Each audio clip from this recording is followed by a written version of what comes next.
Guys, तो चलिए जल्दी से हम जान लेते हैं कि आखिर जिस पर्सन ने आपको बहुत ज़्यादा इग्नोर किया है ना, चाहे कुछ भी रीज़न क्यों ना रहा हो, ठीक है, क्या वो जो पर्सन है वो आपके बिना खुश है? एंजल्स प्लीज़ बताइए, क्या मेरे जो व्यूअर्स के पर्सन हैं वो उनके बिना खुश हैं? जिस पर्सन को सोच के मेरे व्यूअर्स इस वीडियो को देख रहे हैं प्लीज़ बताइए। ओके, 10 ऑफ वॉन्ड्स आया है, just a second. Angels please बताइए, क्या मेरे व्यूअर्स के पर्सन इनके बिना खुश हैं? Okay, the devil card. Bottom of the deck में आया 4 ऑफ पेंटिकल्स। सो यहाँ पे साफ साफ नजर आ रहा है कि ये जो पर्सन है, ठीक है, कहीं ना कहीं आपका एंड आपके पर्सन का एक नेगेटिव पैटर्न जरूर रहा होगा इस रिश्ते में, ठीक है, जिसके कारण ऐसी सिचुएशन बनी होगी कि आप दोनों को एक दूसरे से बिछड़ना पड़ गया होगा, या फिर आपके पर्सन ने ही कहीं ना कहीं आपको भाव नहीं दिया एंड कहीं ना कहीं आपको इग्नोर करके चले गए या चली गई, ठीक है। लेकिन अब यहाँ पे नजर आ रहा है कि ये जो पर्सन है कहीं ना कहीं समझते थे कि ये सेल्फ सफिशिएंट है, ठीक है, कि इनको किसी चीज की जरूरत नहीं, इनको किसी पर्सन की जरूरत नहीं, ठीक है।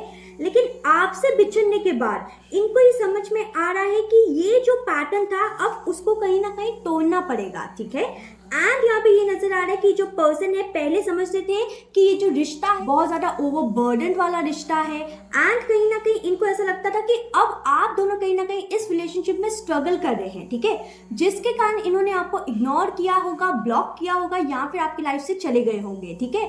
तो यहाँ पे ये नजर आ रहा है कि अब इस पर्सन को दूर रहने के बाद पता चल रहा है कि ये जो रिश्ता है वो टॉक्सिक नहीं था, ठीक है, ये जो रिश्ता है वो टॉक्सिक नहीं था, टॉक्सिक थे scenarios. Okay, just a second. I don't feel comfortable to share my feelings with you, I doubt we are compatible. तो कहीं ना कहीं ये जो रीजन है इनके मूव ऑन का रहा होगा कि इनको ऐसा लगता होगा कि इतने सारे स्ट्रगल्स आ रहे हैं, इतना ज्यादा ओवरबर्डन हो रहा है, पता नहीं वी आर कंपैटिबल और नॉट, ठीक है। तो कहीं ना कहीं इसी कारण, इसी सोच के कारण इस पर्सन ने आपसे मूव ऑन किया होगा, लेकिन अब कहीं ना कहीं पछताते हुए नजर आ रहे हैं, ठीक है। Let's check next card. Angels please बताइए message next.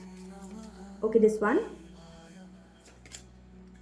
I don't want to hurt you ever, so moving away from you। तो कहीं ना कहीं ये जो पर्सन है वो आपको हर्ट नहीं करना चाहते थे, इसलिए कहीं ना कहीं इन्होंने सोचा कि चलो मूव ऑन करना ही बेहतर है, ठीक है।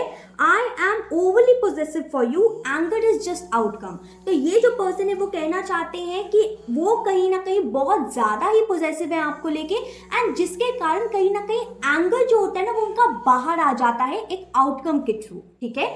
So this was a quick and short reading. I hope you loved it. जरूर मुझे कमेंट करके बताइए कि आखिर आपको ये रीडिंग कैसी लगी। Till then take care, bye.